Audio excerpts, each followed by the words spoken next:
The message from Pluto wasn't just unexpected, it was impossible. Doctor. Elena Reyes stared at her monitor in the dim light of NAS, as Deep Space Network facility, her coffee mug shattering on the floor as the signal repeated, a perfect mathematical sequence that could only be artificial, originating from a planet we'd demoted and abandoned. Within hours, the world would know that humanity wasn't alone, and Elena's discovery would forever alter our understanding of our place in the cosmos. Elena had sacrificed everything for this moment, her marriage, watching her daughter grow up. Even her health, as radiation treatments weakened her body but couldn't touch her determination. Now, with trembling hands, she faced the ultimate question that would haunt humanity. Who or what was calling from the darkest edges of our solar system, and why choose now to make contact? The signal's patterns suggested intelligence far beyond our own, yet it seemed calibrated specifically for human detection. As global leaders assembled in emergency sessions, Elena knew the clock was ticking. The signal was growing stronger by the hour. "We need to respond," Elena insisted during the hastily assembled briefing. Her colleague, Dr. Marcus Chen, adjusted his wire-rimmed glasses and pointed to the projection. "These patterns match nothing in our databases. If we acknowledge receipt, we're announcing ourselves to whatever this is." The United Nations Space Coalition voted to launch humanity's most ambitious mission, Operation Horizon's Edge. 3 astronauts would journey farther than any human had traveled before Commander Sophia Jackson, a veteran pilot with eyes that reflected both determination and the stars she'd always chased, Dr. Patel, the brilliant physicist whose theories about quantum communication had revolutionized space travel, and Elena herself, the woman who heard the first call.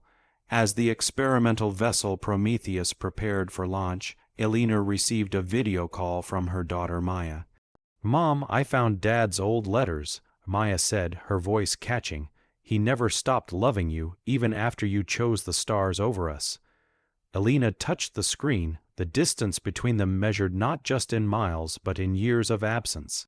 "This mission might mean I never come home," Elena whispered, "but I'm doing this for you, for all of us." The unspoken question hung between them. Was discovering what waited at the edge of our solar system worth the final severing of their fragile connection? The Prometheus launched on a clear morning in July 2026, humanity's hopes riding on experimental fusion engines that would compress the 9-year journey to Pluto into 14 months. As Earth shrank to a pale blue dot behind them, the crew settled into their routines. Elena spent hours analyzing the continuing transmissions, which had evolved into complex mathematical proofs that seemed to be teaching them something, preparing them for arrival. 6 months into the mission, disaster struck. A micrometeoroid shower penetrated the ship's outer hull, damaging critical life support systems. As alarms blared and oxygen levels plummeted, Commander Jackson made the call. "We have to turn back. We don't have enough resources to complete the mission." But that night, as the crew prepared for the heartbreaking return journey, the signal from Pluto changed. Elena burst onto the bridge, her tablet displaying new data. "It's giving us schematics," she breathed. "It's showing us how to repair the ship using materials we have on board. The designs were elegant, impossible, and their only hope. If we follow these instructions," Kai said slowly, "we're putting our lives in the hands of whatever sent this message." The crew faced an impossible choice: trust the unknown entity reaching out across the void, or abandon humanity's greatest journey of discovery. They chose trust. Working day and night, they reconstructed their life support systems according to the alien schematics. When the final connection was made, the systems hummed to life with an efficiency that exceeded their original specifications. That night, Elena found Kai alone in the observation deck, staring out at the stars. "I've spent my life believing in science and what I can prove," he said quietly. "Now I'm questioning everything." Elena's hand found his in the darkness. "Maybe that's the point," she replied. "Maybe we're meant to question." Their relationship deepened in the quiet moments between shifts. Conversations about philosophy under the stars, shared memories of Earth, the gradual understanding that grew between two people who had always used intellect to shield their hearts. One night, after receiving particularly complex transmission data, Elena found Kai waiting in her quarters. "I've been thinking," he said, his voice uncharacteristically hesitant. "If we never make it back, I don't want to die with regrets." The kiss that followed was gentle, a promise neither of them had expected to make in the cold emptiness of space. As they passed the orbit of Neptune, the signals intensified. The mathematical patterns resolved into something more, glimpses of structures, technologies, and finally, unmistakable evidence. Pluto wasn't just sending signals, it had been transformed. Artificial structures covered portions of its surface, visible even in their long-range scans. "It's a base," Commander Jackson whispered. "Someone built an outpost on Pluto." But the greatest shock came when they detected the isotopic signature of the materials. They were Earth origin. These aren't aliens. Elena realized with stunning clarity. This is human technology, but decades beyond our current capabilities. The impossible truth dawned on them. They weren't making first contact with aliens. They were making contact with humanity's future. The final approach to Pluto revealed the full scope of the installation, a sprawling research base built into the dwarf planet's surface. And waiting for them, a message that shook Elena to her core. "Welcome, Prometheus. We've been waiting 218 years for you to arrive." The transmission included landing coordinates and safety protocols. As they prepared for descent, the crew faced their second impossible choice: land and face whatever version of humanity awaited them, or retreat with unanswered questions that would haunt Earth forever. They chose courage. The landing was perfect, guided by systems that anticipated their every move. As the airlock cycled, Elena, Kai, and Commander Jackson stepped onto Pluto's surface, the first humans to reach the edge of our solar system. Or so they thought.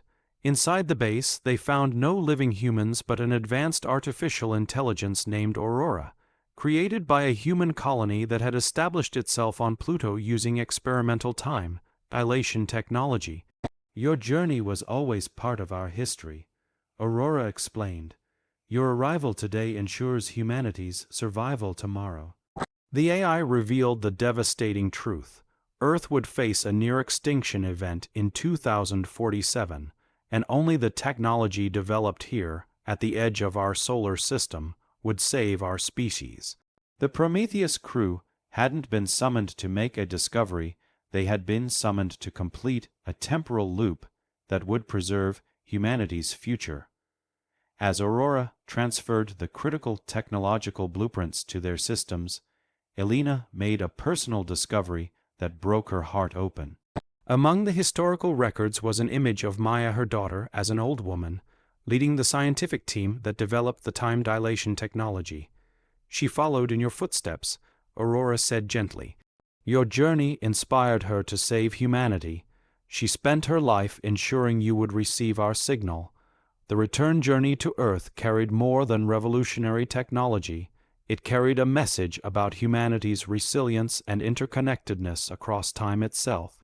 Elena and Kai's relationship deepened into something neither had expected to find so far from home, a partnership forged in the face of cosmic revelations.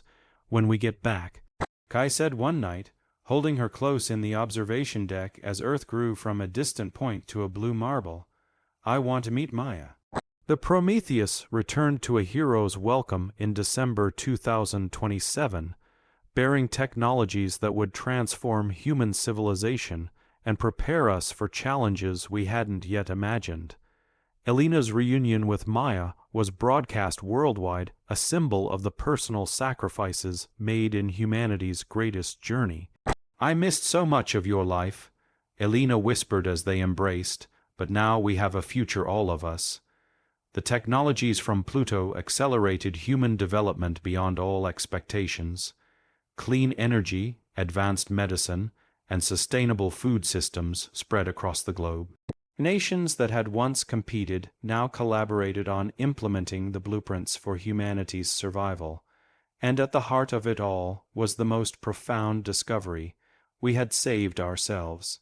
Not aliens, not divine intervention, humanity's future had reached back through time to ensure its own existence. 5 years after the Prometheus mission, Elena stood on a stage beside Kai, now her husband, and Maya, now leading Earth's first interstellar program.